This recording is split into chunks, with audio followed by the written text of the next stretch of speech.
দারে দারে মাহে রমজান এলো, বছর ঘুরে মুমিন মুসলমানের দারে দারে। দিন আমারে তোমার প্রিয় করে নিও, হায়াতের দিন ফুরালে খাতমা ইমান মোর দিও। ও আল্লাহ কালেমা নসিবে মোর দিও। ডেকে নিবে যেদিন আমারে তোমার প্রিয় করে নিও, হায়াতের দিন ফুরালে খাতমা ইমান মোর দিও। ও আল্লাহ কালেমা নসিবে মোর দিও। তোমাকে করেছি পর দুনিয়ার বুকে, দুনিয়া করেছে পাপী। মানুষের যে অন্তর আছে, তো রাসূল বললেন শোনো, আল্লাহ যাকে চান তাকে সোজা পথে রাখেন, আর যাকে চান তাকে বাঁকা পথে রাখেন। তার মানে হলো আল্লাহ যাকে চান তাকে হেদায়েতের পথ দেখান, আর যাকে চান না তাকে বাঁকা পথে আল্লাহ ফেলে রাখেন। তো আমি নবী মুহাম্মদ আল্লাহর কাছে অ্যাপ্লিকেশন জানাই, মাবুদ রে আল্লাহ তুমি আমাকে বাঁকা পথে দিও না, সঠিক পথটাতে আমাকে তুমি চালাও। তাহলে যিনি অগ্রপশ্চাৎ জীবনের গুনাহকে তিনি আল্লাহ মোচন করে দিয়েছেন, তারপরও তিনি এই দোয়াটাকে বারবার পাঠ করেন, আল্লাহ ইয়া মুকাল্লিবাল কুলুব সাব্বিত কলবি আলা দীনিক। ভাইজান আমি আপনাকে বলি, এটাই আমি আপনাকে বলতে চাইছি যে দেখুন, তারা ক্ষমা প্রার্থনা আল্লাহর কাছে মাগফিরাত কামনা করে, তারা দোয়া আর জিকির আজকার তাসবিহ তাহলিল করে নিজের গা থেকে গোরা ঝরিয়ে নিতে পেরেছে। তো আমি আর আপনি পাপী গুনাহগার এই মাসটাকে পেয়ে যাওয়ার পরও কেন প্রার্থনা করি না? এই জন্য কবি বলছেন, ওগো দাতা দয়ার সাগর, দয়া করো আমাদের, আবদ্ধ হইয়াছি আমরা কুরিপুর জালে। তুমি ছাড়া নাই কোনো, তুমি ছাড়া নাই কোনো মালিকের দরজা। ওগো দাতা দয়ার সাগর, দয়া করো আমাদের, আবদ্ধ হইয়াছি আমরা কুরিপুর জালে। তুমি ছাড়া নাই কোনো নালিশের জায়গা, অপরাধী গণকে তুমি দাও তোমার ছায়া। রুখে রাখো আমাদেরকে পাপ পাত হতে, পাপ মুছে টেনে নাও সোজা ঠিক পথে। ব্যফয় পাপ আমরা বহুত করেছি, বহু পাপ করে আমরা জীবন কেটেছি। সেই জন্য শত্রু আমাদের না জানিও হাই, ক্ষমা যদি নাহি করো যাইব কোথায়। পাপ করে পাপে থাকি, পাপেতে ডুবেছি, তবু তোমার রহমতের ভরসায় আছি। তামাম দুনিয়ার পানি কালি বানাইলে, তবু ও না পারিব তোমার তারিফ লিখিতে। হাজার মুখ যদি থাকিত আমার, হাজার মুখেতে তারিফ করিতাম তোমার। কোরআনে শুনেছি তুমি গাফুর ও গাফফার, সামনে মত মত রেখেছ তাইয়ার। জানি না কি অবস্থা হয় মতে মোদের, প্রার্থনা তোমারই তরে অতি আসানের। নবীজির কালমা পড়ে ওহি রহমান, আমাদের ভিতর হইতে বাহির করিও যান। মুনকার নাকির দুই ফারিস্তা কবরে আসবে, কেমনে জবাব আল্লাহ দিব যে তাদের। সেই ফারিস্তার হাত হতে বাঁচাইয়া লইও, মুর্শিদ রূপ ধরে আমার কবরে থাকিও। আদম নবীকে আল্লাহ পাপেতে ডুবাইয়া আবার তুমি ক্ষমা করেছ দুনিয়াতে ফেলিয়া। সেই আদমের সন্তান মোরা, ক্ষমা কর মোদরে। নুহুকে বাঁচাইয়াছ মালা তুফান হইতে, সেই মতো বাঁচামালা আমি নাদানে রে। ঈসা মুসা ইসব নবী ইব্রাহিম খলিলকে সকলকে বাঁচাইয়াছ মাওলা তোমার দয়ার গুণে। মোহাম্মদ মুস্তফা নবী রসুল যে আমার, তার ওসিলায় ক্ষমা করো গুনাহ যে আমার। মা বাপের গুনাহ তুমি ক্ষমা করে দাও, আমাকে পাঠাইয়াছ মাওলা যাদের ওসিলায়। হাত পাও চক্ষু কান্ন দিয়াছ মোত্তরে, চালাইয়া বিপদে তাই কাঁপিতেছি ডরে। গুনহার সাগরে মোরা হাবুডুবু খাই, তবু তোমার দয়ার দিকে ফিরে ফিরে চাই। পাহাড় সমান গুনাহ করেছি, কি হবে কবরে? রহিম নামে রহম করে বাঁচাইয়া লবে। বেগুনা পাঠাইয়াছ মালা, গুনাহ নিয়ে যাব তোমার সামনে কবরে, কেমনে মুখ দেখাব? ভাইজান অর্থাৎ আল্লাহর কাছে এই গুনাহগুলিনকে ঝরিয়ে নেওয়ার যে মাসটা একটা সুযোগ। জিকির আজকার, দোয়া দুরুদ তাসবিহ তাহলিল, আমি নামাজ এবং সিয়ামের মাধ্যম দিয়ে এই গুনাহগুলিনকে ঝরিয়ে নেওয়ার একটা সুযোগ এসেছে। তা আমরা যেন ঝরিয়ে নিতে পারি, আল্লাহ আমাদের এই তৌফিক দান করেন, আল্লাহ আমাদের হেদায়েত দান করেন। সকলে আল্লাহুম্মা আমিন, আল্লাহুম্মা আমিন। আমি যে মাস আগে থেকেই সাহাবারা এই মাসটাকে পাওয়ার জন্য অপেক্ষা করতেন। আর আমরা কেমন হয়েছি জানেন, মাসটা এই আর 2 মাস পর, এই আর 1 মাস পর, এই আর 10 দিন পর, তখন আমাদের মাথা ব্যথা শুরু হয়ে যায় যে কোন ঝামেলায় পড়লাম। জি, আপনাকে হাজারো প্রমাণ দেওয়া যাবে যে ওপেন মানুষ যার আল্লাহকে বলে ভয় নেই, তো আবার মানুষকে দেখে তো আবার ভয়ের কিসের আছে। বন্ধু আমার, আমি আপনাদেরকে বলতে চাইছি যেটা কথা, খুব খেয়াল করে শুনবেন, জলসা আছে ভালো করে খুব খেয়াল করে শুনবেন। কথাটা হলো এটাই, এই পবিত্র মাস আমি যে আয়াত পড়েছি, আল্লাহ তাআলা কোরআনের আয়াতে এটা বলতে চেয়েছেন, সূরা জারিয়া, এটা 51 নম্বর সূরা, আয়াত নাম্বার 17-18। আল্লাহ তাআলা বলেছেন, কানু কালিলাম মিনাল লাইলি মা ইয়াহজাউন, তারা কি করতেন, সামান্য তারা রাতে কি করতেন, ঘুমাতেন আর জাগরণ করতেন বেশি। এই তারা বলতে কাকে বোঝানো হয়েছে, এরা হচ্ছে নেককার মুত্তাকি ব্যক্তিরা, মুমিন ব্যক্তিরা। এরা তারা রাত জাগরণ করতেন বেশি আর ঘুমাতেন কম। ঠিক আল্লাহ তাআলা কোরআনের ভিতরে বলছেন যে ওয়াবিল আসহার হুম ইস্তাগফিরুন। এই যে আমরা ঠিক এখন আপনার সাহারিটা আমরা যে খেতে আরম্ভ করি, তো ওই সময় ফজরের আগে 30-25 মিনিট আগে আমরা সাহারিটা নিয়ে বসি। তো ওই সময়টা খুব গুরুত্বপূর্ণ সময়। ওই সময়ে তারা আল্লাহর কাছে মাগফিরাত কামনা করতেন, নিজের গুনাহকে ঝরিয়ে নেওয়ার জন্য ওই সময়টাকে তারা খুব আঁকড়ে ধরতেন। এরা কারা? এত বুঝানো হয়েছে যে এরা মুমিন মুত্তাকি মানুষেরা। পৃথিবীর মানুষ, আমি আপনাকে বলি, অন্য সময়ে অন্য মাসে আপনার একটা সময় আছে, আপনি রাতটাকে 3 ভাগ করে শেষ অংশের রাতটাতে আপনি আল্লাহকে পাওয়ার জন্য ডাকেন। জুমার সময় একটা খুব সংকীর্ণ সময় আছে, আল্লাহকে নিকটে পাওয়ার জন্য ওই সময়টা আপনি ধরেন। তাহলে অন্য সময়ে একটা করে সময় সীমা আছে। আর এটা এমন একটা মাস, যে মাসটা দিন আর রাত আপনি 24 ঘন্টায় যখনই আল্লাহকে আপনি ডাকবেন, আল্লাহ আপনার ডাকে সাড়া দিবেন। বলুন সুবহানাল্লাহ। এই জন্য এই কথাটা আমি বলছি, আল্লাহ তাআলা কোরআনের আয়াতে কি বুঝালেন, যে তারা রাত জাগরণ করতেন কম, তারা না ঘুমাতেন কম, রাত জাগরণ করতেন ঠিক ওই সামান্যতম তারা ঘুমাতেন।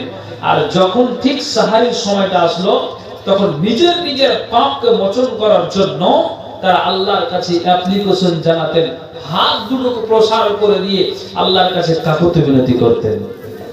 ওই সময়টা খুব গুরুত্বপূর্ণ সময়। তো ভাইজান, আপনার সময় আছে, আমার সময় আছে। এই সময় আমি ফালতু কাজে নষ্ট না করে সময়টাকে কাজে লাগাতে হবে। জি, কেন আপনাকে বলছি, খুব কর্ণপাত করে শুনবেন। আমি আপনাকে বলি, আপনি আজকে সাহারি খেলেন, মাংস দিয়ে ভাত খেলেন, ইফতার করলেন ফলমূল দিয়ে, নবীর তারিখের সুন্নতি পদ্ধতিতে আপনি খেজুর দিয়ে ইফতার করলেন, পানি পান করে ইফতার করলেন, বাস আলহামদুলিল্লাহ, ভালো কথা। তারপরে সাহারি আপনি খাবেন, তা আপনি মাংস নিলেন আর কিছু নিলেন, ভালো কথা। আমার আর আপনার দেহের খোরাকের জন্য ছোটাছুটি করি, কিন্তু আল্লাহ পাকের রাসূল তিনি যার নামটা দ্বিতীয় নম্বরে উল্লেখ করেছেন, তিনি কে? হযরত উমর ফারুক রাদিয়াল্লাহু তাআলা আনহু। শুধু জান্নাতি নয়, ইনি জান্নাতের সরদারও বটে। তারপরও তিনি তিনার রূহের খোরাকের জন্য তিনি ভাবনা চিন্তা করতেন। তো রূহের খোরাক কি? আপনার দেহের খোরাক। আমার দেহের খোরাক হচ্ছে কি, যে আমি আজকে মাছ খেলাম, মাংস খেলাম, ভাত খেলাম, আর কিছু ফল ফ্রুট খেলাম, এটা হলো দেহের খোরাক। রুহের খোরাক আপনি জিকির আজকার তাসবিহ তাহলিল নামাজ কালাম এই যে পড়াকে এগুলো হলো রুহের খোরাক। কিন্তু হযরত উমর তিনি দ্বিতীয় নম্বরে যার নাম তাতে উল্লেখ করেছেন রাসূল, তো ইনি রুহের খোরাক নিয়ে তিনি চিন্তা করতেন। আমরা করি দেহের খোরাক নিয়ে, আর উনি করতেন রুহের খোরাক নিয়ে। সুবহানাল্লাহ। অথচ তিনি জান্নাতি ব্যক্তি। এটা শুধু ইশারা করলাম, আমি বক্তব্য শুরু করেছি, একটা একটা করে বুঝাই। তাহলে ওই মোমেনদেরকে আপনি একটুখানি স্মরণ করুন যে তারা সামান্যতম ঘুমাতেন আর জাগরণ করতেন বেশি, আর ঠিক সাহারির সময় আসতে গেলে তারা আল্লাহর কাছে মাগফিরাত কামনা করতেন। ভাইজান, তাহলে কত একটা গুরুত্বপূর্ণ সময়। এই জন্য রাসূল সাল্লাল্লাহু আলাইহি ওয়াসাল্লাম তিনি হাদিসের ভিতরে উল্লেখ করেছেন, কি বলেছেন? নবীজি বলেছেন, ইয়া বনি আদম, হে বনি আদম, তোমরা আল্লাহর ইবাদতে মনোযোগী হও, তোমরা নামাজে মনোযোগী হও, তোমরা সিয়ামে মনোযোগী হও, দান খায়রাতে মনোযোগী হও। কেন? নবীজি বলছেন, যখন কোনো বান্দা আল্লাহর ইবাদতে মনোযোগী হয় বা মনোযোগী করে বা ঠিক আল্লাহর ইবাদতে লিপ্ত থাকে, তো নবীজি বলছেন যে তার বাড়িটাতে আমি ধন সম্পদ বাড়িয়ে দিব এবং আমি তার বাড়িকে আমি রিজিকে ভরে দিব, আমি রুজিতে ভরে দিব। নবীজি বলছেন, ইয়া ইবনা আদম, আদমের সন্তানেরা, তোমরা কান খুলে শোনো, লা তুবাইদ মিন্নি, তোমরা আল্লাহর ইবাদত থেকে দূরে সরে যেও না। কেননা যদি আল্লাহর ইবাদত থেকে দূরে সরে যাও তাহলে কি হবে জানো? আল্লাহ তাআলা তোমার রিজিককে সংকীর্ণ করে দিবে আর তোমাকে অনেক ব্যস্ততায় ঝামেলার মধ্যে আল্লাহ তাআলা ফেলে দিবেন। সুবহানাল্লাহ। তাহলে রাসূল কি বললেন যে তোমরা আল্লাহর ইবাদতে মনোযোগী হও। মনোযোগী হতে গেলে আল্লাহ তাআলা কি করবেন? তোমার অন্তরকে ধনাঢ্যতায় ভরে দিবেন, রিজিকে ভরে দিবেন। এই জন্য রাসূল বলছেন, লা তুবাইদ মিন্নি, আল্লাহর ইবাদত থেকে দূরে সরে যেও না। যদি দূরে সরে যাও তাহলে আল্লাহ তোমার রুজিকে সংকীর্ণ করে দিবে, অনেক ব্যস্ততায় ঝামেলা আল্লাহ তাআলা তোমার হাতকে ভরে দিবে, ফেলে দিবে। বন্ধু আমার, অতএব আমি আপনাদেরকে বলছি যেটা খুব খেয়াল করে শুনুন যে তারা কিভাবে তারা এইভাবে জাগরণ করে এবং আল্লাহ রাসূলের বিধানকে মেনে তারা কিভাবে দিনকে অতিবাহিত করেছেন, রাতকে অতিবাহিত করেছেন। একটু ঠিক আছে, একটু খেয়াল করে শুনবেন। আমি কালেকশন নিব, একটু কয়েকটা কথা বলতে দেন। যেমন আপনাকে আমি বলি, কি কথা বলি? রাসূল বলছেন, এর কালিয়া ও বাবুপাড়া গ্রামের মা আর বোনেরা কান খোলা শুনুন। ঠিক নবীজি বলছেন, আলা উখবিরকুম বিআফজাল আমালিকুম ওয়া আজকাহা ইনদা মালিকিকুম ওয়া খায়রিল লাকুম মিন ইনফাকিজ যাহাবি ওয়াল ওয়ারাকি ওয়া খায়রিল লাকুম। নবীজি বলছেন, আলা উখবিরকুম বিআফজাল আমালিকুম, আমি কি তোমাদেরকে উত্তম আমল বলে দেব না? এটা রাসূল তিনি নিজে বলছেন, আমি কি তোমাদেরকে উত্তম আমল বলে দিব না যেটা আল্লাহর নিকট সবচেয়ে প্রিয়? কোনটা আল্লাহর নিকটে সবচেয়ে উত্তম আমল? কোনটা আল্লাহর নিকটে সবচেয়ে প্রিয় আমল? তো নবীজি বললেন, শুনে রাখো, মিন ইনফাকিজ যাহাবে ওয়াল ওয়ারাকে, স্বর্ণ রূপা ব্যয় করা ও দুশমনের সাথে মোকাবিলা করার চেয়েও বেশি প্রিয়। তার মানে আপনাকে বোঝাই, কোন মানুষ যদি তার বাড়িতে সোনা আর চাবি থাকে, ওই সোনা আর চাবি যদি মসজিদে দান করে, ফকির মিসকিনকে দান করে, ওই সোনা আর চাবি মাদ্রাসাতে দান করলো, সোনা আর চাবি আপনার ফকির আর মিসকিনকে দান করলো, নবীজি বললেন ওরে দুনিয়ার মানুষ তোমরা কান খোলো শোনো, এই সোনা আর চাবি বাই করা এক, আর দ্বিতীয় নম্বরে নবীজি বলছেন কোন দুশমনের সাথে মোকাবিলা করা।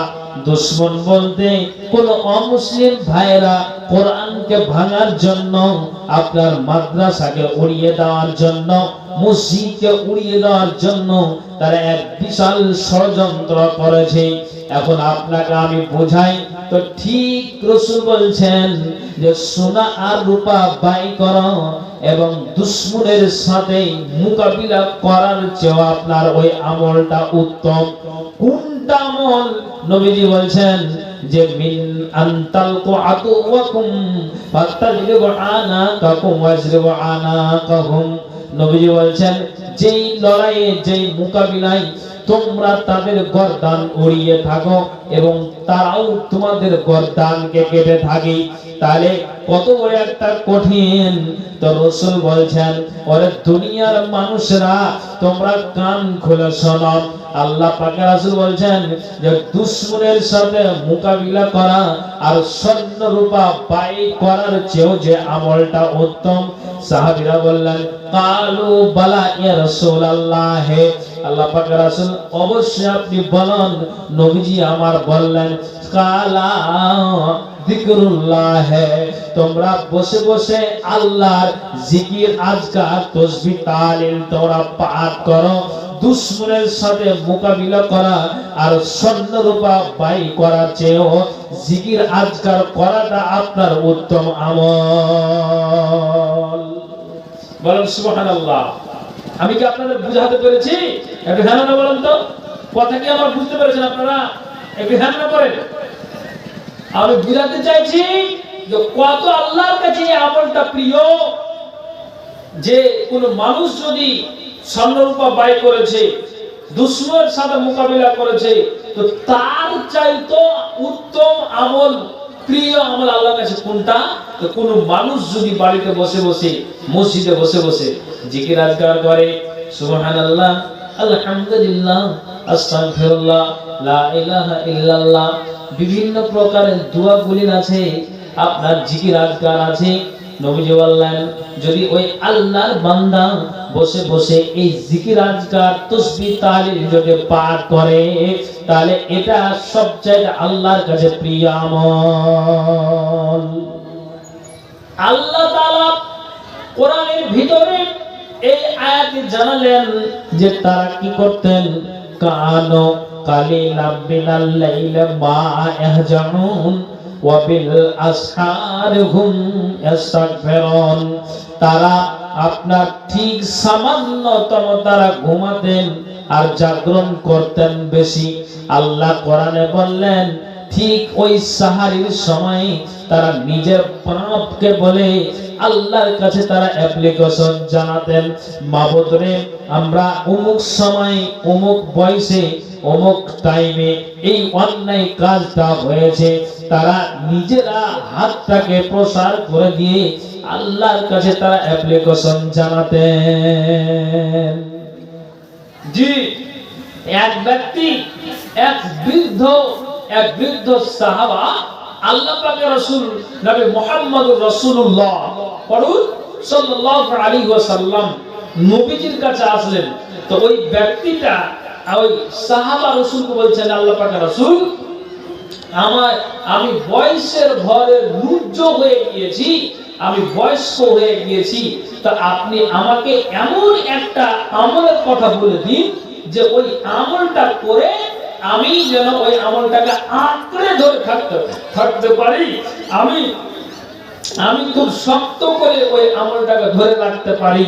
মানে আল্লাহ পাক রাসূল বুঝতেই পারছেন যে আমি বয়স্ক হয়ে গিয়েছি, তা আপনি আমাকে এমন একটা আমলের কথা বলুন যেন ওই আমলটাকে আমি আঁকড়ে ধরে থাকতে পারি। সুবহানাল্লাহ। তখন রাসূল কি বললেন, ব্যক্তি তুমি শোনো, লা আযালু তাইফাতুন লা আযালু লিসানুকা রাতাবান বিযিকরিল্লাহ। নবীজি বললেন, ওরে ব্যক্তি তুমি কান খোলো, শোনো, তোমার সদা সর্বদা তোমার মুখটা যেন আল্লাহর জিকিরে সিক্ত থাকে। তার মানে তুমি যেই আমলটাকে আঁকড়ে ধরে থাকতে পারবে, সে আমলটা হলো যে তুমি তোমার মুখ দিয়ে আল্লাহর জিকির, আজকার, তাসবিহ, তাহলিল করবে। এটাকে তুমি অবশ্যই আঁকড়ে ধরে থাকতে পারবে। নবীজি এটাই বললেন যে তুমি তোমার জুবান দিয়ে আল্লাহর জিকির, আজকার করবে। বুঝতে পারলেন? আল্লাহ পাক রাসূল এই কথাই বললেন যে আমলকে আঁকড়ে ধরা, তুমি আল্লাহর জিকির, আজকার সর্বদা করবে। তুমি যখন বয়সের ভরে তুমি লুজ্জ হয়ে গিয়েছো, তো তার কারণেই তোমাকে বলা হচ্ছে যে তুমি এই আমলটাকে আঁকড়ে ধরে থাকতে পারবে, কি? আল্লাহর জিকির। ভাইজান, অতএব আমি আপনাকে এটাই বোঝাতে চাইছি, এই যে পবিত্র মাস, এই মাসটাতে আমরা 11টি মাস কত না কি করে ফেলে দিই, অন্যায়, অত্যাচার। কিন্তু এই মাসটাতে অন্তত একটুখানি অন্তরটাকে বুঝিয়ে, মাথার মগজকে ঘুরিয়ে আমি আল্লাহর জিকিরে, তাসবিহ, তাহলিলে তো আমি যেন লিপ্ত থাকি। ভাই, কেউ আমরা কষ্টে আসেনি, সবাইকে আমাদেরকে দুনিয়া ছাড়তে হবে। ভাইজান, আমি আপনাকে বলতে চাইছি এই কথাই, আল্লাহ পাকের রাসূল নবী মুহাম্মদ রাসূলুল্লাহ সাল্লাল্লাহু আলাইহি ওয়াসাল্লাম তিনি নিজে আয়েশা থেকে হাদিসটি বর্ণিত, হাদিসটি হলো এটাই, ইয়াকুলু ফি বা'দি সালাতিন, তার অর্থ হলো কোন নামাজে আল্লাহ পাকের রাসূল এই দোয়াটা পাঠ করতেন। কোন নামাজে, ইয়াকুলু ফি বা'দি সালাতিন, কোন নামাজে আল্লাহ পাকের রাসূল এই দোয়াটা পাঠ করতেন। দোয়াটা হলো এই, মা বোনেরা আশা করি জানা আছে, আর না জানা থাকলে মুখস্থ করে নিন। নবীজি এই দোয়াটা পাঠ করতেন, আল্লাহুম্মা হাসিবনি হিসাবান ইয়াসিরা, আল্লাহুম্মা হাসিবনি হিসাবান ইয়াসিরা, আল্লাহুম্মা হাসিবনি হিসাবান ইয়াসিরা। চট করে মা আয়েশা নবীজিকে জিজ্ঞেস করলেন, ইয়া রাসূলুল্লাহ, ইয়া হাবিবাল্লাহ, নবীজি গো, কুলতু ইয়া নবিয়াল্লাহ মাল হিসাবুল ইয়াসির, নবীজি সহজ হিসাব কি? আপনি এই দোয়াটাকে বেশি বেশি করে আপনি পাঠ করেন। তখন নবীজি বললেন, আয়েশা শোনো, কিয়ামতের দিনে আপনার এই কালিয়া এবং বাবুপাড়া মানুষের যার হিসাবটাকে পঙ্খ রূপে যাচাই বাছাই করে নাও হবে আয়েশা, সে অবশ্যই ধ্বংস হবে, সে অবশ্যই আপনার যেন ধ্বংস হবে। কিন্তু আয়েশা, যার হিসাবটাকে কঠিন করে নেওয়া হবে না, যার হিসাবকে সহজভাবে নিয়েই ছেড়ে দেওয়া হবে, আয়েশা তার কোনো বালা হবে না, তার কোনো টেনশন থাকবে না। তো অতএব আমি আয়েশা, আল্লাহ রাসূল, আমি আল্লাহকে আপনি কসম জানাই, মাবুদরে 50,000 বছরের যে দিনটা আছে, এটা একটা কঠিন দিন। এই আপনার বিভীষিকাময় দিনে আল্লাহ, তুমি নবী মুহাম্মদের পক্ষ থেকে আল্লাহ তুমি সহজ হিসাব নিও। একবার জোরে বলুন সুবহানাল্লাহ। ভাইজান, নবীজি তিনি নিজে এই দোয়াটাকে কোন নামাজে তিনি দোয়াটা পাঠ করতেন। মা বোন, বাবা ভাই, একটু লক্ষ্য করেন, তাহলে আমাদের কোন পাঠ করতে হবে। আপনি চিন্তা করুন, তিনার অগ্রপশ্চাৎ গুনাহকে আল্লাহ তাআলা মোচন করে দিয়েছেন, অথচ তিনি এইভাবে দোয়াকে পাঠ করতেন। হাদিসের ভিতরে এসেছে কি, যে আল্লাহ রাসূল সাল্লাল্লাহু আলাইহি সাল্লাম যার জীবনের অগ্রপশ্চাৎ গুনাহকে আল্লাহ তাআলা মোচন করে দিয়েছেন, তিনি দিনে 100 বার তিনি মাগফিরাত কামনা করতেন। একবার জোরে বলেন সুবহানাল্লাহ। 100 বার মিয়াতা মাররাতিন তিনি 100 বার দিন আর রাতে মাগফিরাত কামনা করতেন। তাহলে আপনি বলুন যে দিনে আর রাতে 100 বার মাগফিরাত কামনা করেন, যার জীবনের অগ্রপশ্চাৎ গুনাহ আল্লাহ মোচন করে দিয়েছেন। তা আমি পাপী, আমি গুনাহগার, তাহলে আপনি বলেন তো যে আমি কোন জায়গাতে দাঁড়িয়ে আছি? হযরত উমরের মতো একজন বিদ্বান সাহাবী তিনি নিজে বলছেন যে আল্লাহ, আমি এই মাসটাকে পাওয়ার পরে আমি ঈদুল ফিতর যেদিন আমি ঈদের নামাজ আদায় করব, ওই দিন যে আমার দিন গত হলো তা আমি কাঁদি এই জন্য আল্লাহ, যদি আমার সিয়াম, যদি আমার তারাবি, যদি আমার জিকির আজকার, এই তাসবিহ তাহলিল আল্লাহর নিকট যদি কবুল না হয়, তাহলে আমি হযরত তোমার বরবাদ হয়ে গেল। অথচ তিনি জান্নাতে। আল্লাহু আকবার। আপনি চিন্তা করুন যে আমরা পাপী গুনাহগার, আমি কোন জায়গাতে আছি। ভাইজান আমার, মাথাকে ঠান্ডা করে বুঝুন। আমাদের কাছ থেকে এই যে জোয়ার, একটা নেকির জোয়ার চলছে, কিন্তু আমরা এগুলো তো ধরতে জানছি না, আর জেনেও আমরা ছেড়ে বসে আছি। কখন এই মুসলমানের জ্ঞানটা আসবে, মুসলমানের জ্ঞানটা কখন ফিরবে? আমি আপনাকে এটাই জানতে চাইছি। একটু চিন্তা করুন, ভিতরে আল্লাহর ভয়কে আনুন,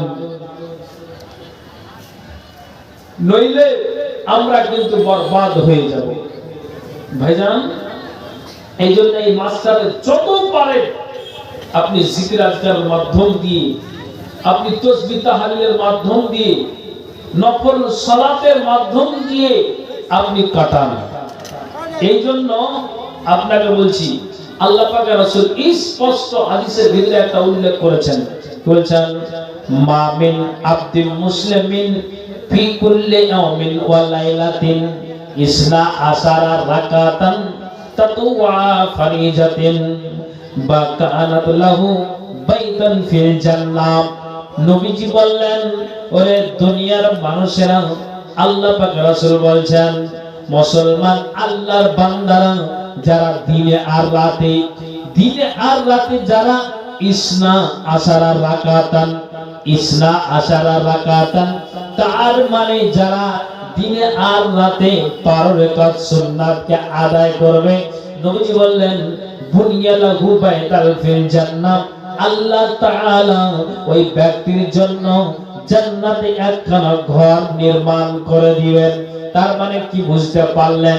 আমরা আলেমদের মুখ থেকে আমরা বলতে শুনেছি, আমরা আলেমেরাই বলে থাকি যে কোন মানুষ যদি নিখুঁত টাকা দিয়ে, আপনার হালাল টাকা দিয়ে একটা মসজিদকে যদি বানিয়ে দিতে পারে, নিখুঁত টাকা দিয়ে, হালাল টাকা দিয়ে একটা মসজিদকে যদি আবাদ করে দিতে পারে, আপনার খরচা করে একটা মসজিদকে বানিয়ে দিতে পারে, তাহলে নবীজি বললেন যে একটা মসজিদকে হালাল টাকা দিয়ে নির্মাণ করে দেওয়া, তার মানে জান্নাতে আল্লাহ তাআলা তার জন্য একটা ঘরকে নির্মাণ করে দিবেন।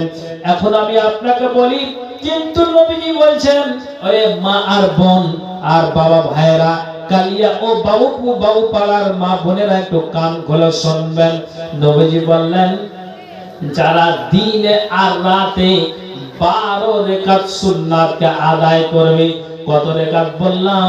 যে 12 রাকাত সুন্নাতকে যারা আদায় করবে, নবীজি বললেন যে আল্লাহ তাআলা রাসূল হাদিসে উল্লেখ করে দিলেন যে তারা অবশ্যই তার জন্য আল্লাহর জান্নাতে একটা ঘর নির্মাণ করে দেওয়া হবে।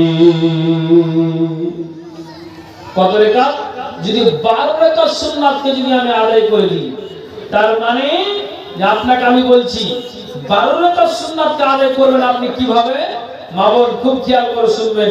আমরা নামাজ পড়ি, কিন্তু আমরা অনেকটা নিয়ম কানুনকে ভুল করে থাকি। তো 12 রাকাত সুন্নাতকে আপনি কি করে আদায় করবেন? তো রাসূল বলেছেন, আরবাআন ক্বাবলা যুহরি ওয়া রাকাতাইন বাদাহা। তার মানে হলো যে আপনি যোহরের আগে 4 রাকাত সুন্নাত আপনি পড়ুন, ওয়া রাকাতাইন বাদাহা, আপনি 4 রাকাত ফরজ নামাজকে আদায় করে নেওয়ার পরে আপনি আবার 2 রাকাত পড়ুন। 4 আর 2 6 রাকাত হয়ে গেল।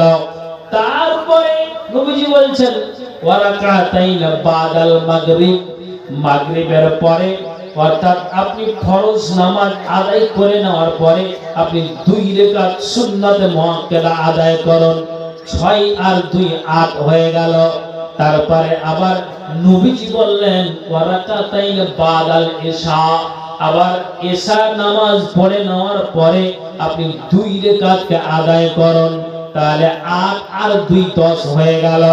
তারপরে নবীজি বলছেন ওয়া রাকাতাইন ক্বাবলাল ফজর, ফজরের আগে অর্থাৎ জামাতের আগে আর আজানের পরে। এই সুন্নাতটা তো গুরুত্বপূর্ণ সুন্নাত। আল্লাহ পাক রাসূল বলেন যে এই সুন্নাতকে তোমরা 2 রাকাত পড়ো। তাহলে যোহরের আগে 4, পরে 2 6, মাগরিবের পরে 2 8, ইশারের পরে 2 10, ফজরের আগে 2 12। নবীজি বলছেন এই 12 রাকাত সুন্নাত যারা প্রতিদিন 5 ওয়াক্তে নামাজে পড়ে দিতে পারবে, আল্লাহ পাক রাসূল বলেন তার জন্য আল্লাহ তাআলা জান্নাতে একটা ঘর নির্মাণ করে দিবেন। একবার মুহাব্বতের সাথে বলেন সুবহানাল্লাহ। এখানে কারা কারা আছেন বলেন তো যে 5 ওয়াক্ত নামাজ পড়ি আর 12 রাকাত সুন্নাতকে যথারীতি আদায় করি? একটু হাত উঁচু করেন দেখি। 1টা 2টা 3টা 4টা 5টা 6টা 7টা 8টা 9টা 10টা। আলহামদুলিল্লাহ, মুসাল্লি তো ভালোই আছে। রমজান মাসের মুসাল্লি না 12 মাসের মুসাল্লি? জি, আমার গ্রামের কথা বলছি, একটা লোকের কথা বলছি যে ও ঢুকেছে আপনার রমজানের শুরুতে, এখন আলহামদুলিল্লাহ নামাজ পড়ছে। তো ওকে বলছি যে ভাই তোমাকে তো খুব ভালোই লাগছে দেখে। বলছি কেন কি ভাই? আমি বলছি তুমি ইমামের পিছনে 5 ওয়াক্ত নামাজ তুমি হাজিরি দিচ্ছ আর ইমামের পিছনে থেকেই তুমি নামাজটা আদায় করো। তখন আমাকে জবাব দিচ্ছে যে মুফতি সাহেব 1 মাসই তো পড়বো, তা আগে কেন যাব না? জবাবটা কি দিল বুঝতে পারলেন? যে 1 মাসই তো পড়বো, তা আগে তো যাব না কেন? আল্লাহু আকবার। তারপরে তার নিয়ত আছে কি আমি রমজানের শুরুতে ঢুকেছি, ঠিক যখন ঈদুল ফিতরের দিন আসবে আমি সেই দিন ছেড়ে দিব। তো 1 মাসই না পড়বো আমি, তো একটু আগেই যাব না তো কখন যাব? তারপর নিয়তটা কত পাকা যে আমি ঢুকবো ঠিক ঈদুল ফিতরের দিন বেরিয়ে যাব। আল্লাহ বলেন পাক্কা হারামি, পাক্কা চিটার, আরো তুমি ডবল গুনাহ করতে এসেছো। তোমার নিয়ত তো ওটাই আছে ভাইজান। তবে আপনাকে আমি কোনটা কথা বোঝাচ্ছি, তাসবিহ তাহলিল নফল সুন্নাত এই নামাজগুলোর মাধ্যম দিয়ে আপনি দিন আর রাতটাকে কাটান। তো রাসূল কি বললেন যে যারা 12 রাকাত সুন্নাতকে যারা প্রতিদিন আদায় করে দিতে পারবে, আল্লাহ পাক রাসূল বলেন এই 12 রাকাত সুন্নাতের বিনিময়ে কিয়ামতের দিন আল্লাহ তাআলা তার জন্য জান্নাতে ঘর বানিয়ে দিবেন। আবার জোরে বলেন তো সুবহানাল্লাহ। একটু বলেন সুবহানাল্লাহ। 12 রাকাত হলো, এদিকে সুন্নাতে মুআক্কাদা বলে, এদিকে সুন্নাতে মুআক্কাদা। কিন্তু গায়ের মুআক্কাদা যেগুলো আছে আমি আপনাকে বলছি আল্লাহ পাক রাসূল এখানে কিন্তু 12 রাকাত সুন্নাত যা আপনি আদায় করলেন, তো 12 রাকাত সুন্নাতের ভিতরে আসরের আগে আর পরে সুন্নাতের মুআক্কাদার কথা কিন্তু পাওয়া গেল না। গেল কি? কিন্তু নবী একটা স্পষ্ট হাদিস বলেছেন। কি হাদিস? দেখেন, জান্নাতকে যদি পেতে হয়, আল্লাহকে রাজি করতে হয়, আপনার আমার ফরজে যদি কোনো রকমের গড়বড় হয়, তাহলে এই জিকির আজকার দিয়ে আর নফল সালাত আর সুন্নাত দিয়ে আমাকে বেশি বেশি করে আমার আমলকে বাড়িয়ে দিতে হবে। এটা একটা সুযোগ। এটা 12 মাসের ক্ষেত্রে আমি আপনাকে বলছি। তো নবী কি বললেন? রাহিমাল্লাহু ইমরান, আল্লাহ পাক রাসূল বললেন যোহরের আজান হলো, ঠিক মানুষ নামাজ পড়ে বাড়ি গেল, আবার আসরের আজান হলো, লোকটা মসজিদে কিংবা বাড়িতে উজু করে মসজিদে গেল। নবী বললেন যদি এটা সুন্নাতে মুআক্কাদা নয়, আল্লাহ পাক রাসূল বলেন রাহিমাল্লাহু ইমরান সাল্লা ক্বাবলাল আসর আরবান।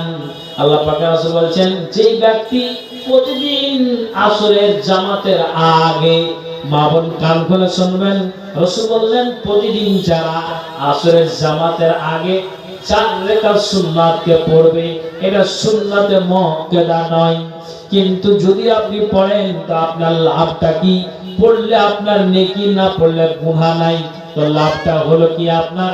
নবীজি বললেন যারা প্রতিদিন আসরের নামাজের আগে এই চার রাকাত সুন্নাতকে পড়বে, নবীজি বললেন যে এই চার রাকাত সুন্নাতকে পড়ে আর কারণে আল্লাহ ওই বান্দার প্রতি, কোন মহিলা যদি পড়ে তাহলে ওই বান্দির প্রতি আল্লাহ রহমত বর্ষিত করবেন। আল্লাহ রহমত বর্ষিত হবে ওই ব্যক্তির উপরে।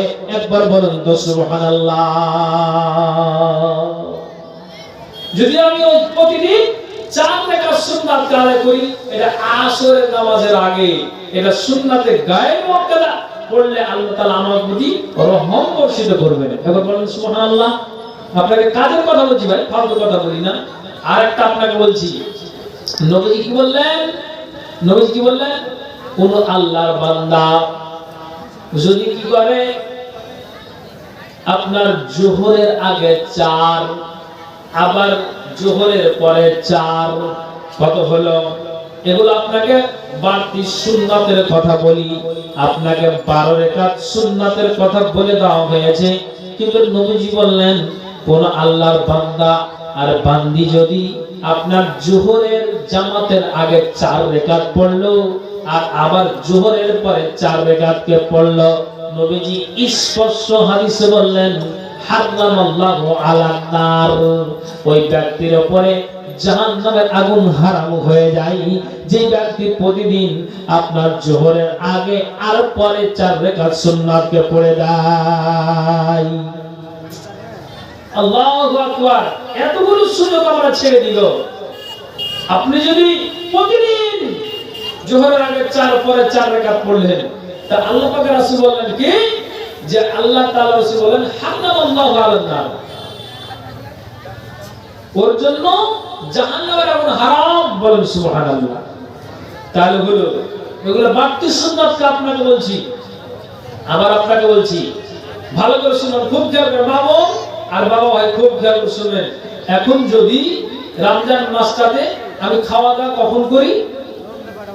ঠিক সূর্য অস্তমিতের পর, আর ওইদিকে ফজরের আজানের আগে আধা ঘন্টা আগে, 30, 35, 40 মিনিট আগে আমরা সাহারি খাই। তো ঠিক আপনাকে একটা আমি সুযোগ দিচ্ছি। কি কথা? রাসূলের হাদিস থেকে প্রমাণ। শুধু রমজান মাস বলে নয়, এটা সব মাসের ক্ষেত্রেই বলা যাচ্ছে। যতদিন পারবেন আপনি আমলটা করে দেন। রাসূল কি বললেন? মান সাল্লাল ফাজরা ফি জামাআতিন। দেখেন আল্লাহ পাক রাসূল বললেন মান সাল্লাল ফাজরা ফি জামাআতিন, কোন বান্দা কি করলো? আপনার প্রতিদিন নিয়মিত ফজরের নামাজটাকে জামাতের সহিত আদায় করেন। দেখেন ভালো করে বুঝবেন, আমি কিন্তু আপনাকে কাজের কথা বলছি। নবীজি বলছেন কোন আল্লাহর বান্দা ফজরের নামাজকে জামাতের সহিত আদায় করলো, এক, তারপরে নবীজি বললেন যে আপনার 2 রাকাত নামাজ পড়ে নেওয়ার পরে ওই বান্দা হুট করে মসজিদ থেকে বেরিয়ে যায় না, সুম্মা কাদা ইয়াজকুরাল্লাহ, যেই জায়গাতে তাসাহুদ করেছে ওই তাসাহুদের জায়গাতে ওই আল্লাহর বান্দা বসে আছে, আর বসে গিয়ে জিকির আজকার তাসবিহ তাহলিল সুবহানাল্লাহ আলহামদুলিল্লাহ আস্তাগফিরুল্লাহ লা ইলাহা ইল্লাল্লাহ, আপনি আপনার নিজের মাতৃভাষাতে বলছেন আল্লাহ আমি যতগুলি পাপ করেছি, যতগুলি আমি গুনাহ করেছি, আল্লাহ আমার জীবনের গুনাহকে মোচন করে দাও। নবীজি বললেন যে মানুষটা ফজরের নামাজটাকে জামাতের সহিত আদায় করলো, তারপর সুম্মা কাদা ইয়াজকুরাল্লাহ, এবং ওই আপনার তাসাহুদের জায়গাতে বসে বসে আপনার জিকির আজকার তাসবিহ তাহলিল করলো। মা বোন খুব কান খুলে শুনবেন। তারপরে নবীজি বলছেন কতক্ষণ লোকটা আপনার জিকির আজকার তাসবিহ তাহলিল করলো? হাত্তা তাতলুয়া শামস, তার মানে যতক্ষণ পর্যন্ত পূর্ব দিকে সূর্য উদিত না হয়েছে, তার মানে যতক্ষণ পর্যন্ত আপনার পূর্ব দিকে সূর্য আপনার ও না উঠেছে, ততক্ষণ পর্যন্ত ওই মুসাল্লাতে বসে বসে আল্লাহর জিকির আজকারকে চালিয়ে যায়, তাসবিহ তাহলিল করে যায়। কিন্তু নবী বললেন যে আপনার ওই জামাতের সহিত নামাজকে আদায় করে নেওয়ার পর ওই জায়গাতে তাশাহুদের জায়গাতে জিকির আজকার করে আবার সূর্য উদিত হয়ে গেল। নবীজি আবার বললেন সূর্য উদিত হয়ে যাওয়ার পরে আবার কি করলো, সুন্দর করে নতুন উযুকে আবার করে সুম্মা সাল্লা রাকাআতাইনি, আবার 2 রাকাত নামাজকে আদায় করলো, যেটাকে চাস্তের নামাজ বলা হয়।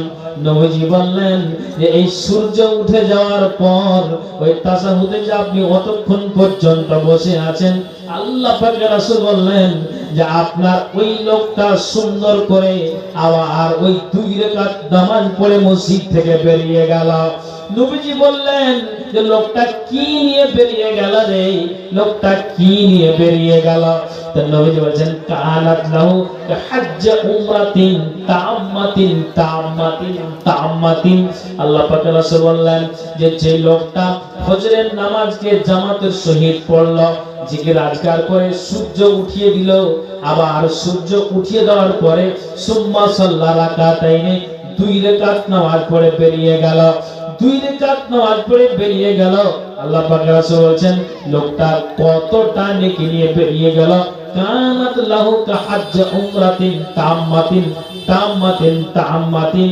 আপনি 4 লক্ষ টাকা খরচ করে 4.5 লক্ষ টাকা খরচ করে যে হজ আপনি করবেন, 1,10,15,000 টাকা দিয়ে যে আপনি উমরা করবেন, নবীজি বললেন যে আপনি 4.5 লক্ষ টাকা খরচ করে যে হজের নেকিটা পাবেন, আর 1 লক্ষ আপনার 10-20 হাজার খরচ করে যে আপনি উমরা করে যে নেকিটা পাবেন, নবীজি বললেন লোকটা যদি এই আমলটা করে তাহলে আপনার হজ উমরার বরাবর লোকটা নেকি পেল। একবার জোরে বলুন তো সুবহানাল্লাহ। আমার দিকে একটু কথা বলেন, ভাগের কথা বুঝতে পারছেন তো? কথা কি ঠিকঠাক যাচ্ছে? আমার ভাষা বুঝতে পেরেছেন? আমি কি বুঝালাম? সুবহানাল্লাহ। লোকটা ফজরের জামাত আদায় করলো, ঠিক আবার ওই জায়গাতে বসে জিকির আজকার করলো, সূর্য উদিত হলো, আবার সুম্মা সাল্লা রাকাতাইন, 2 রাকাত নামাজ পড়ে বেরিয়ে গেল। লোকটা কতটা নেকি নিয়ে বেরিয়ে গেল?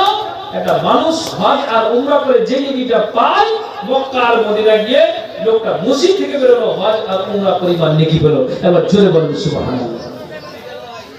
তাহলে এখন যদি মা বোনেরা বলে যে মসজিদে পুরুষ গেল, ওখানে বসলো, আর অত ওই পরিমাণ নেকি হলো, তো মা বোন আপনাদের কি নিয়ে আছে? আপনি বাড়িতে যে মুসাল্লাটাকে বিছিয়েছেন, তা আপনি মুসাল্লাটাকে বিছিয়ে দিয়ে আপনি মুসাল্লাতে বসে থাকুন, জিকির আজকার করুন, সূর্য উদিত হয়ে গেল, তারপরে আপনি আবার উযু বানিয়ে, উযু যদি ভঙ্গ না হয় তাহলে ওই উযুতেই আপনি আবার কি করুন, নামাজ 2 রাকাত পড়ে নিন। আপনার জন্য হজ আর উমরা পরিমাণ ওই নেকিটা আপনি পাবেন। আল্লাহু আকবার। আপনি কি বুঝতে পারলেন? আপনাকে আমি কি বুঝাচ্ছি আপনি বুঝতে পারলেন তো? সুবহানাল্লাহ। আপনাকে এটাই বুঝাতে চাইছি ভাইজান, এগুলো আমাদের অভাব, কিন্তু আমরা এগুলো সব ছেড়ে বসে থাকি, সবকে আমরা হারিয়ে দিই, সবগুলোকে আমরা হারিয়ে বসে থাকছি। আমি আপনাকে বলি, আল্লাহ পাকের রাসূলের একজন বিবি, তার নাম উম্মে হাবিবা রাদিয়াল্লাহু তাআলা আনহা। এই উম্মে হাবিবা উনি নিজে বলছেন যে আমি রাসূলের মুখ থেকে যেদিন জানতে পারলাম যে আল্লাহ পাকের রাসূল এই হাদিসটাকে বয়ান করছেন, কোনটা হাদিস?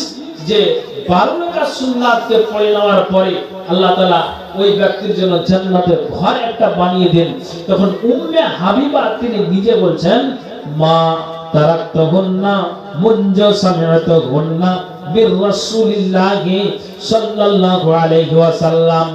উম্মে হাবিবা বলছেন আমি রাসূলের মুখ থেকে এই হাদিসটাকে শুনে নেওয়ার পরে আমি আর কোনোদিন 12 রাকাত সুন্নাতকে ছেড়ে দিতাম না। তার মানে নবীজির মুখ থেকে যখনই এই কথাটাকে শুনলাম, আমি কানে তুললাম, অন্তরে গেঁথে নিলাম আর বললাম, মাবুদ গো আমার, যতদিন তুমি আল্লাহ আমাকে বাঁচিয়ে রাখবে, আল্লাহ তুমি আমাকে কি করো, আমাকে ঠিক যেন আমি 12 রাকাত সুন্নাত আদায় করতে পারি। তুমি আমার স্বাস্থ্য শরীরকে ভালো রাখো আর আমি ঠিকঠাক আমি 5 ওয়াক্ত নামাজে আমি 12 রাকাত সুন্নাত আদায় করতে পারি। তো উম্মে হাবিবা বলছেন যে আমি নবীজির মুখ থেকে এই হাদিসটাকে শোনার পরে আর কোনোদিন ছেড়ে দিতাম না।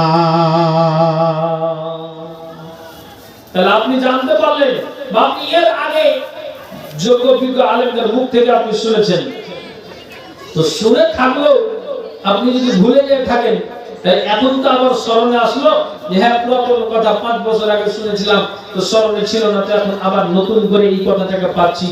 আপনি যখন পাচ্ছেন, তো উম্মে হাবিবা যেমন তিনি বললেন যে হ্যাঁ অবশ্যই রাসূলের মুখ থেকে শোনার পরে আমি আর কোনোদিন 12 রাকাত সুন্নাতকে ছেড়ে দিতাম না। তা আপনিও এখান থেকে সজাগ হয়ে যান যে আমিও প্রতিদিন নিয়মিত 12 রাকাত সুন্নাত আদায় করব, ইনশাআল্লাহ আল্লাহ তাআলা আমার জন্য জান্নাতে একটি ঘর নির্মাণ করবেন। ভাইজান আপনাকে বলছি, একটু চিন্তা করে দেখুন, এগুলো আমাদের সুযোগ, কিন্তু আমরা এই সুযোগগুলোকে আমরা হাতছাড়া করে দিই। আল্লাহু আকবার। আল্লাহ পাকের রাসূল মামুন খুব খেয়াল করে শুনে, আপনাকে কাজের কথা বলছি, কাজের কথা। আল্লাহ পাকের রাসূল একটা মজলিসে বসে আছেন, যেমন মা বোনেরা এই জালসা শুনছেন আর মাইকের দিকে কান লাগিয়ে আছেন যে বক্তা কোনটা কথা, কোন ভাষা, কোন কোরআন আর হাদিসের কথা বলছে, এই দিকে আপনি লক্ষ্য করে আছেন, আপনারাও লক্ষ্য করে আছেন। তো তেমনি এক সাহাবীরা অনেক আছেন, নবীজি ওই জায়গাতে আছেন, তা আল্লাহ পাকের রাসূল একটা দোয়াকে তিনি বারবার পাঠ করছেন। দোয়াটা কি? রব্বিগফিরলি ওয়া তুব আলাইয়া ইন্নাকা আনতাত তাওয়াবুল গফুর। রব্বিগফিরলি ওয়া তুব আলাইয়া ইন্নাকা আনতাত তাওয়াবুল গফুর। নবীজি এই দোয়াটাকে তিনি বারবার তিনি পাঠ করছেন। ঠিক সাহাবী বললেন যে নবীজি আমাদের পাশে আছেন, নবীজির মুখ দিয়ে আল্লাহ পাকের রাসূল এই দোয়াটাকে তিনি বারবার পাঠ করছেন। কেননা নবীজি হাদিসের ভিতরে বলেছেন যে 2 বস্তু সর্বাধিক পরিমাণে আল্লাহর জাহান্নাম খানাতে নিয়ে যাবে। তার ভিতরে রাসূল বললেন, যারা নিজের মুখ দিয়ে আবর্জনা কথা বের করে, যারা মুখ দিয়ে অশ্লীল কথা বের করে, এই মুখটাকে যারা কন্ট্রোল রাখতে পারবে না, অবশ্যই রাসূল বললেন যে এই মুখ সর্বাধিক পরিমাণে আল্লাহর জাহান্নাম খানাতে নিয়ে যাবে। কিন্তু নবীজি নিজে আপনার যেন ওই জায়গাতে বসে বসে এই দোয়াটাকে পাঠ করেন। সাহাবী বললেন যে নবীজি এই দোয়াটাকে তিনি বারবার পাঠ করেছেন, রব্বিগফিরলি ওয়া তুব আলাইয়া ইন্নাকা আনতাত তাওয়াবুল গফুর। আমি নবীজির মুখ থেকে যে দোয়াটাকে শুনলাম, কতবার শুনলাম, তিনি একটানা 100 বার এই দোয়াটাকে তিনি পাঠ করলেন। তাহলে মা বোন আপনি বলেন তো, আমরা পাপী, আমরা গুনাহগার, এই রমজান মাসটাকে পেয়ে যাওয়ার পরে নবীজি আমার বলে দিয়েছেন, ওরে দুনিয়ার মানুষ তোমরা কান খুলে শোনো, আল্লাহ পাক রাসূল বলেছেন, শোনো, ওই মানুষটার কপাল চলে গিয়েছে, ওই মানুষটার কপাল পড়ে গিয়েছে।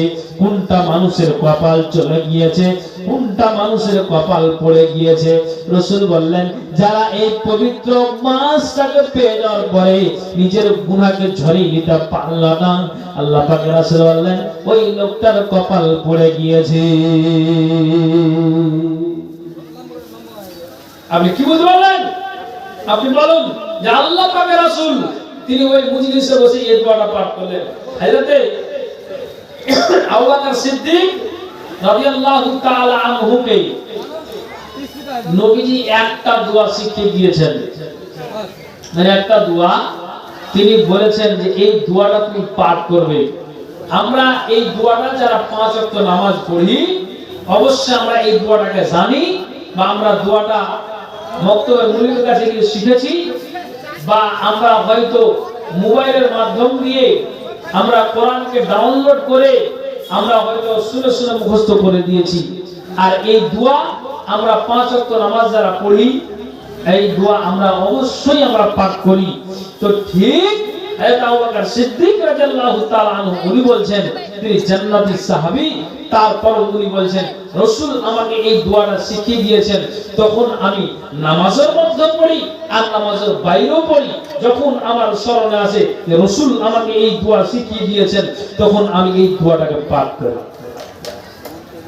দোয়াটা কি মা বোন, খুব কাজের কথা বলছি। দোয়াটা কি?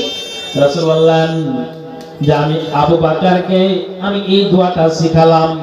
তো আবু বকর এই দোয়াটার প্রতি এমন আমল করতে লাগলেন, তিনি নামাজে তো পড়েন কিন্তু নামাজের বাইরে দোয়াটাকে তিনি পাঠ করেন। কত সুন্দর তরজমা আর দোয়া। আবু বকর বললেন নবীজি বলে দিয়েছেন আর আমি এই দোয়াটাকে পাঠ করে যাই, আল্লাহুম্মা ইন্নী যালামতু নাফসি যুলমান কাসীরান ওয়া লা ইয়াগফিরুয যুনুবা ইল্লা আনতা ফাগফিরলি মাগফিরাতাম মিন ইনদিকা ওয়া আরহামনি ইন্নাকা আনতাল গফুরুর রহিম। ঠিক আবু বকর বলছেন রাসূল আমাকে এই দোয়াটাকে শিখালেন, তো আমি এই দোয়াটাকে বেশি বেশি করে আমি পাঠ করতে আরম্ভ করে দিলাম। সুবহানাল্লাহ। আপনি বলেন তো, আপনি বলছি যে তিনারা জান্নাতি সাহাবী হয়েও যদি তারা এতটাই সজাগ সাবধান থাকতেন তাহলে আমরা কোন প্ল্যাটফর্মে দাঁড়িয়ে আছি? নবীজি নিজেই কেন আল্লাহর কাছে তিনি মাগফিরাত কামনা করতেন, তিনি বলতেন আল্লাহুম্মা ইন্নী আসআলুকা ফি'লাল খায়রাতি ওয়া তারাকাল মুনকারাতি ওয়া হুব্বাল মাসাকিন ওয়া তাগফিরলি ওয়া তারহামনি। নবীজি আমার এই দোয়াকে পাঠ করতেন, আল্লাহুম্মা ইন্নী আসআলুকা ফি'লাল খায়রাতি। নবীজি আল্লাহর কাছে বলতেন যে আল্লাহ আমি তোমাকে বলছি না, তোমার কাছে অ্যাপ্লিকেশন জানাই, তোমাকে আমি প্রশ্ন করি ফি'লাল খায়রাতে তুমি আমাকে ভালো কাজ করার ওয়া তারাকাল মুনকারাতে এবং মন্দ কাজকে ছেড়ে দেওয়ার ওয়া হুব্বাল মাসাকিন আল্লাহ মিসকিনদের প্রতি মহব্বত রাখার তুমি আমাকে তৌফিক দান করো। নবীজি মামুন এই দোয়াটাকে পাঠ করতেন, আপনিও মুখস্থ করে নেন, কালকে আপনি নেটের মাধ্যম দিয়ে এই দোয়াটাকে আপনি পাবেন। নবীজি বললেন আল্লাহুম্মা ইন্নী আসআলুকা ফি'লাল খায়রাতি ওয়া তারাকাল মুনকারাতি ওয়া হুব্বাল মাসাকিন ওয়া তাগফিরলি ওয়া তারহামনি। নবীজি বললেন হে আল্লাহ তোমাকে আমি অ্যাপ্লিকেশন জানাই যে আল্লাহ তুমি আমাকে ভালো কাজ করার এবং মন্দ কাজকে ছেড়ে দেওয়া এবং মিসকিনদের প্রতি মহব্বত রাখার আল্লাহ তুমি আমাকে তৌফিক দান করো। আল্লাহ তুমি আমার জীবনের গুনাহকে মোচন করো ওয়া তারহামনি এবং আল্লাহ তুমি আমার প্রতি দয়া করো। নবীজি বললেন হে আল্লাহ তোমার কাছে অ্যাপ্লিকেশন জানাই। নবীজি আর এইভাবে দোয়া করেন যা পার করতেন, আল্লাহ মাহদিনি লাহসানিল আমালে ওয়া হাসানিল আখলাকে। হে আল্লাহ তুমি আমাকে ভালো আমল করার এবং উত্তম চরিত্রের আল্লাহ তুমি তৌফিক দান করো।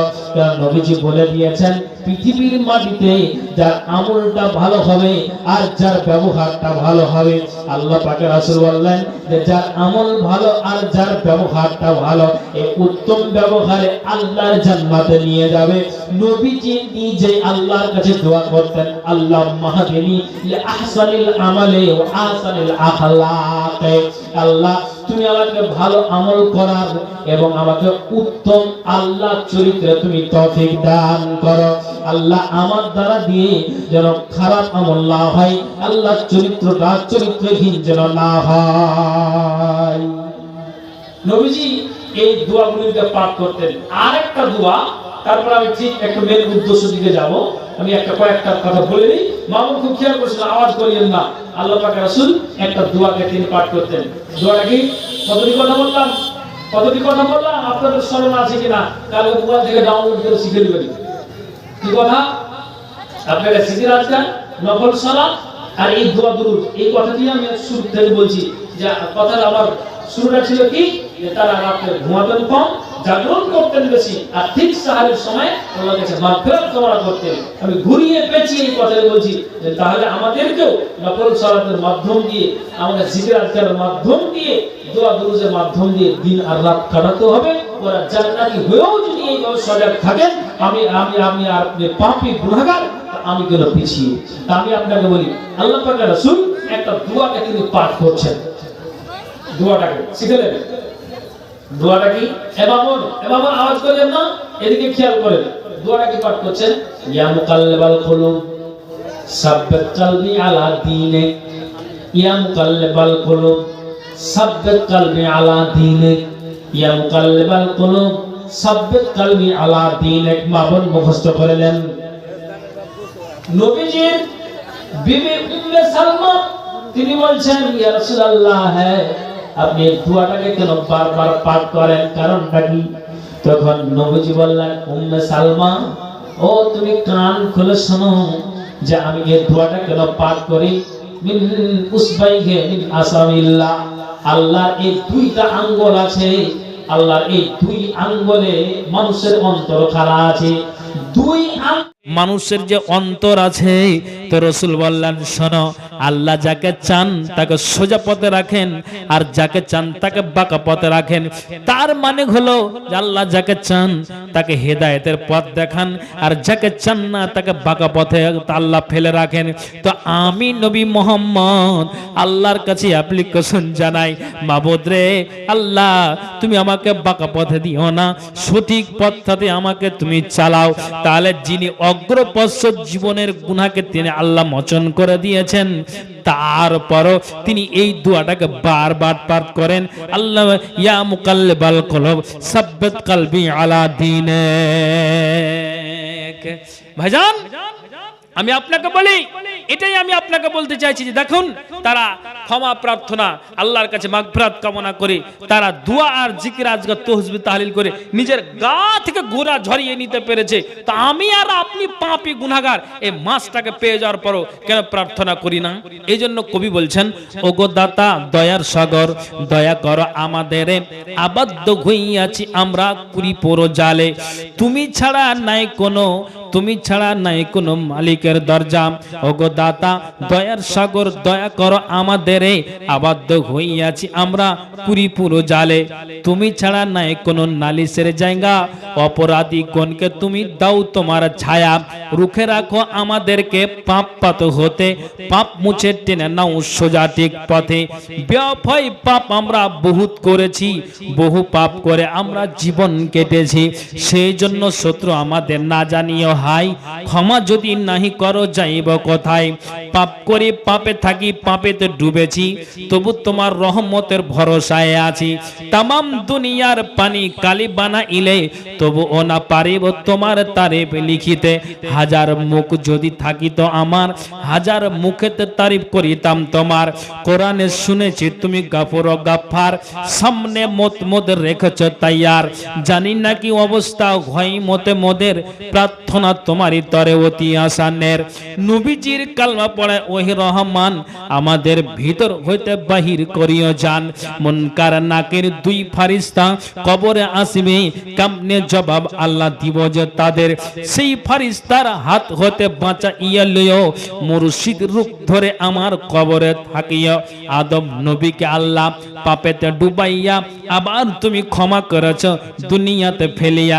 সেই আদমের সন্তান মোরা, ক্ষমা কর মোদরে। নুহুকে বাঁচাইয়াছ মালা তুফান হইতে, সেই মতো বাঁচামালা আমি নাদানে রে।